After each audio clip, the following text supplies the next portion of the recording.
அதிகாரம் 23. யோபு அதற்கு உரைத்த மறுமொழியாவது: இன்று கூட என் முறைப்பாடு கசப்பாய் உள்ளது. நான் வேதனை குரல் எழுப்பியும் என்மேல் அவரது கை பழுவாய் உள்ளது. அவரை எங்கே கண்டுபிடிக்கலாமென நான் அறிய யாரேனும் உதவுவாரானால் நான் அவரது இருப்பிடத்தை அணுகுவேன். என் வழக்கை அவர் முன் எடுத்துரைப்பேன். தற்காப்புரைகளால் என் வாயை நிரப்புவேன்.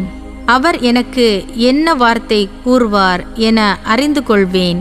அவர் எனக்கு என்ன சொல்வார் என்பதையும் நான் புரிந்து கொள்வேன். மாபெரும் வல்லமையுடன் அவர் என்னோடு வழக்காடுவாரா? இல்லை, அவர் கண்டிப்பாக எனக்கு செவி கொடுப்பார். அங்கே நேர்மையாளர் அவரோடு வழக்காடலாம். நானும் என் நடுவரால் முழுமையாக விடுவிக்கப்படுவேன். கிழக்கே நான் சென்றாலும் அவர் அங்கில்லை. மேற்கேயும் நான் அவரை காண்கிலேன். வடக்கே தேடினும் செயல்படுகிற அவரை காணேன். தெற்கே திரும்பினும் நான் அவரை பார்த்தேனில்லை.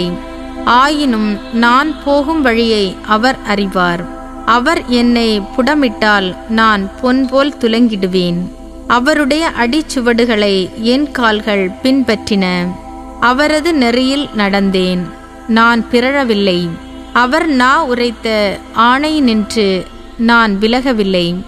அவர் தம் வாய்மொழிகளை என் அன்றாட உணவுக்கு மேலாய் நான் போற்றினேன். ஆனால் அவர் ஒரு முடிவை எடுத்தால் யாரால் மாற்ற முடியும்? எதை அவர் விரும்புகிறாரோ அதையே அவர் செய்கிறார். ஏனெனில் அவர் எனக்கு குறித்துள்ளதை அவரே நிறைவேற்றுவார். அன்னவர் உள்ளத்தில் இன்னபல உள்ளன. ஆகையால் அவர் முன் நடுங்குகின்றேன். அவரை பற்றி நினைக்கையில் நான் திகிலடைகின்றேன். இறைவன் என்னை உளம்குன்ற செய்தார். எல்லாம் வல்லவர் என்னை மனம் கலங்க செய்தார். ஏனெனில் இருள் என்னை மறைக்கின்றது. காரிருள் என் முகத்தை கவ்வுகின்றது.